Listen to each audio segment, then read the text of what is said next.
Jermichael Hasty, I think, is ahead of Jeff Wilson now, too. I was very happy that Dalvin Cook didn't torch me this week because I just thought he was going to. What did he put up? 14.5, but he fumbled. He had another late fumble that cost him, I think, the game. I think it was in overtime. It's a lot of game. Like, Chubb had a bad fumble. Cook had a fumble. Harris had a fumble. They were on the Cincinnati 40-yard line, I think, in overtime with about 4 minutes left, and he went out and tried to do it. Yeah, he got a first down, tried to do a little bit too much, and just dropped it right on the side. Made me happy, though, because the whole NFC North took L's. So guess what, baby? Some were worse than others. Some might have been worse than others, but they're still all count for the same. Don't they? Nyheim Hines, surprise 8.2 there for Trish. We'll just blow past the Packer hate. Yeah. We get enough of that from Joe Buck and Troy Aikman on the broadcast, by the way. Troy Aikman's eyes out there talking shit out of Green Bay left and right. The Niners defense getting a touchdown for Trish. That's a good sign because Allen dropped them on a clerical error. Did you hear how? I did a little bit. But for those that didn't, maybe. Allen got misjudged the time that the waiver wire takes effect. So he had all these moves in as hypotheticals, and he was working through how to delete them. Well, it clicked over at 12:15 instead of 2 a.m. I guess that changed. Oh shit! And so he had 4 moves go through that he was just oh no. Oh no. And that's why he dumped the 49ers defense, because he was just looking at stuff. Who did he get? Who's he got on defense now? The Dolphins. Miami. He thinks that's not. It's not the worst. But you know what though?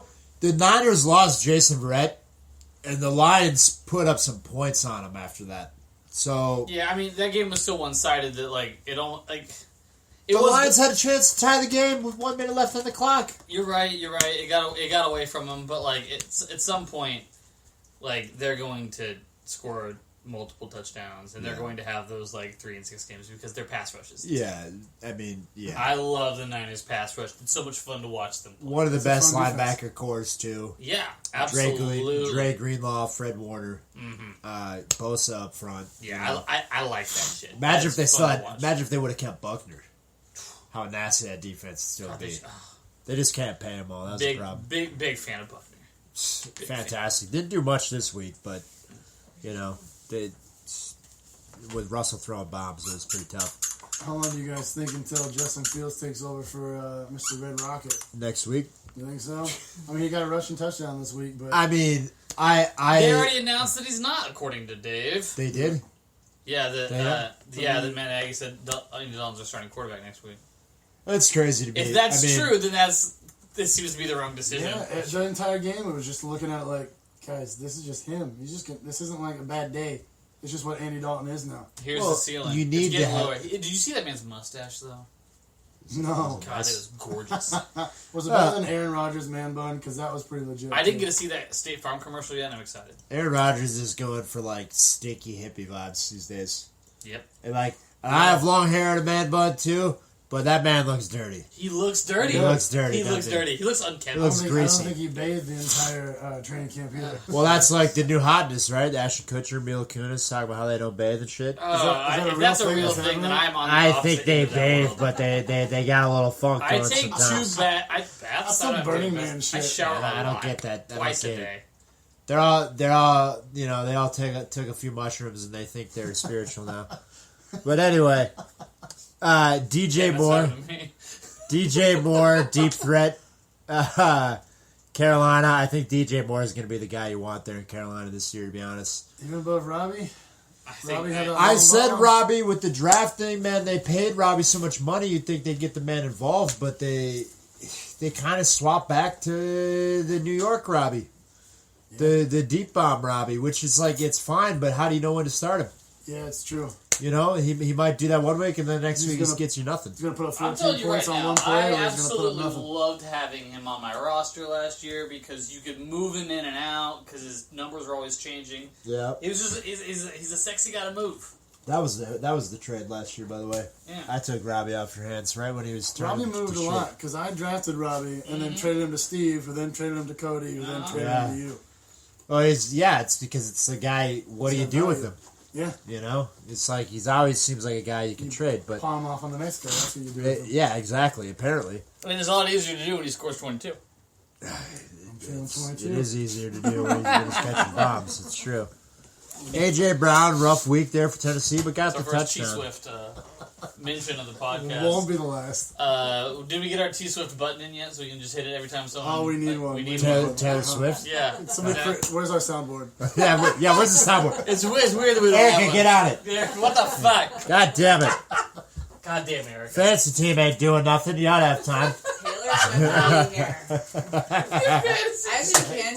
I can make them on this app. I can make your own sound effects. That's awesome. Okay. Well, I'm going to have to play around with that. You guys ready to move to the next one? Yeah, let's go to matchup 4. Let's go to the current reigning champion dropping week 1 to Todd I Pitts the Fool Martin. It's something about having a newcomer.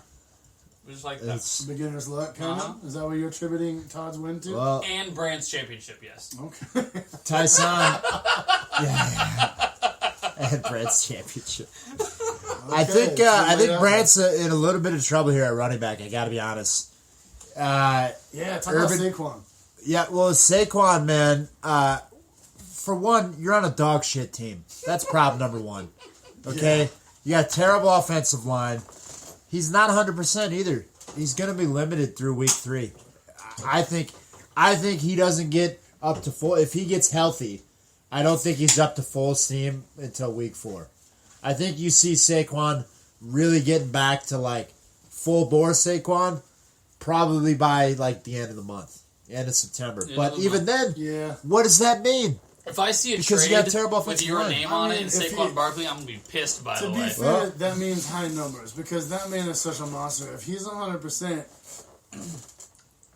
he's Christian McCaffrey numbers. That's exactly what I was going to say. Think of Christian McCaffrey with that awful team in Carolina. I know, but here's the thing. We all remember how great Saquon's 1 year was. And it was fantastic. But who was the quarterback? Was it Eli? It was Eli. Mm-hmm. They're not the same quarterback, man. We all think Saquon's this guy. You say that, though. Eli was, different strategies, but Eli wasn't that. Eli couldn't move. So he dropped the ball off to Saquon every play. Yeah. Daniel Jones can move. Now, Daniel Jones is a terrible quarterback, but he has mobility. And he throws the ball down the field. So I don't know if we're ever going to see Saquon of 80 targets. Yeah. You know? I don't know, man. You should. You got nothing else on the team. You should throw the man the ball every play. But they don't do that in the NFL for some reason. And the Broncos are a trash team, so there's got to be something going on with the coaching, too, if you can drop to Denver week 1 at home, too. Because Denver is awful. I don't know that Denver's... Vic Fangio is a good coach, man. That's fair. They are definitely not the second best team in their division. I'm not putting them on, Lions level, but, that's fair. They're very aggressive. You don't think they're the second best team? Huh?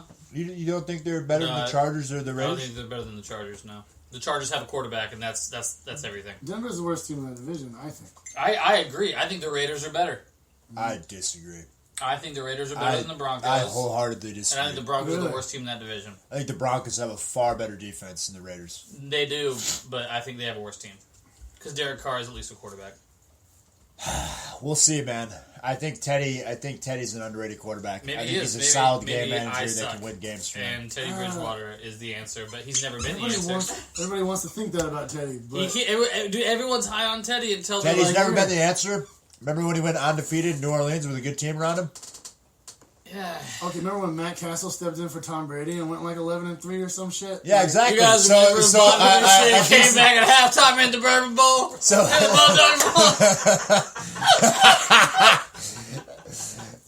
you can't do it, Teddy! No, all I'm saying about Teddy Bridgewater, folks, is that a competent game manager quarterback can win games if he's got a solid team around him, and I think they're a solid team. I don't think they're a solid team. I don't think That's they what are I'm saying. That's what I'm saying. We can agree to disagree. Moving on. All right. So you're going to touch on Robinson, right? James Robinson. Again, with the Urban Meyer hate.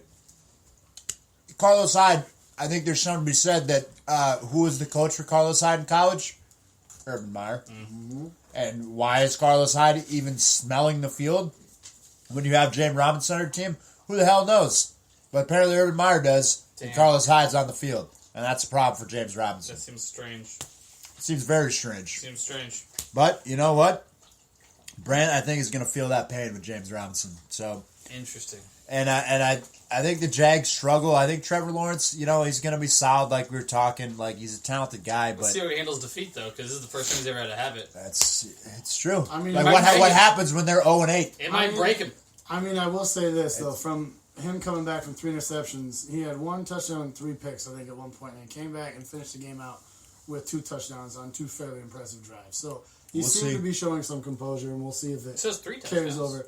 Yeah, but he already had the 1. I mean, gotcha. Yeah, heard. He finished the game with 2 more. He's really going to affect... Him and Carlos Hyde are going to be the main factor. Him, Carlos Hyde, and Urban Meyer are going to be the main factors in James Robinson's value.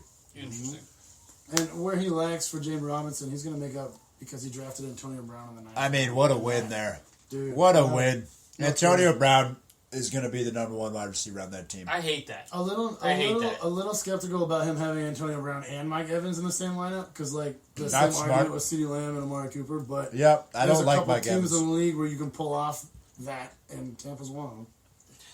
Yeah, but the problem is with Tampa, I think the 2 wide receivers you want there are Chris Godwin and Antonio Brown, not Mike Evans and Antonio Brown. Mike Evans might be a sexy trade then. Yeah, I mean, they're talking about Mike Evans being in the best shape of his career, though, so, like...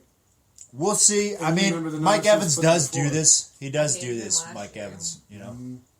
So what? I said I didn't like him last year. No.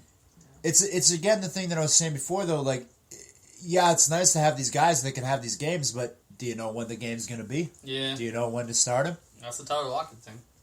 Yeah. Worked out real well week 1. It's not a leave it and forget about it kind of position. It's the one you got to stress about all week. Exactly. Mike Gesicki with the goose really cost him there. Yeah, no that kidding. Hurts. How do you feel about DeAndre Swift, though? He had a hell of a showing in week 1. A lot of hype on that man. Surprised with the Lions' offense. I think what we're going to see in Detroit is we're going to see a team that never throws the ball to wide receivers, and we're going to have 2 relevant pass-catching running backs and a tight end. Who is the number 1 receiver in Detroit? Jamal Williams. Okay. At running back? No. No, I mean, it's T.J. Hawkinson, DeAndre Swift, and Jamal Williams. Those are the 1, 2, and 3 targets. And if they were smart... Who is their number 1 receiver? Quintez Cephas, Amon-Ra St. Brown, who's a rookie.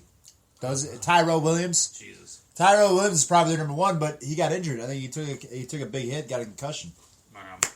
He came over from the Raiders, but I think he's already out. So,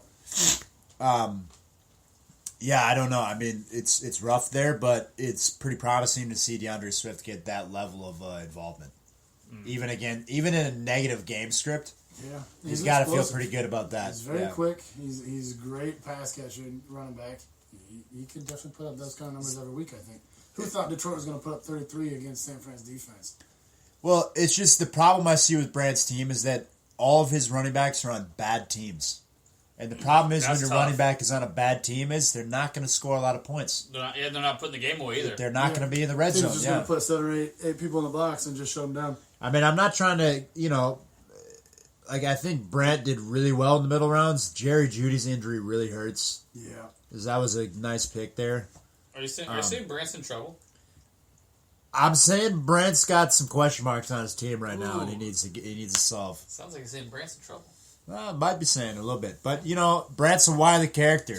Brandt's team for the next couple of weeks is going to be very dependent on what the Buccaneers do with Tom Brady, Mike Evans, and Antonio Brown. Yeah. So we'll see. As Tampa Bay goes, Brandt goes. So, yeah, I mean, he is a champ. So. I mean, they're not going to play Dallas every week. They're not. All right, let's touch on Todd's team here. Josh Allen, rough game, but you know what? Rough game for Josh Allen. He still puts up 17. It's nice to lean back on that. Yeah, he's got a very high floor. Yeah. Exactly, because he runs the ball. He like I said, Josh Allen's my favorite quarterback to watch right now. He had a rough game, and he didn't look bad even. He didn't really look that bad. It was a rough game. He didn't look that bad. No, couldn't hit a deep ball. Couldn't hit a deep ball. If he could, all of a sudden he's got 80 more yards and a touch throw. It almost seemed like nerves watching him. It just didn't seem like he was ready to be kind of confronted. He just thought he was going to show up and just do what he did and put up 30 points and walk away with a W, and it just didn't work out. Well, the narrative, I mean, he came off a big year, and yeah, exactly. Maybe they... He lost a fumble and had 17. Mm-hmm. Yeah.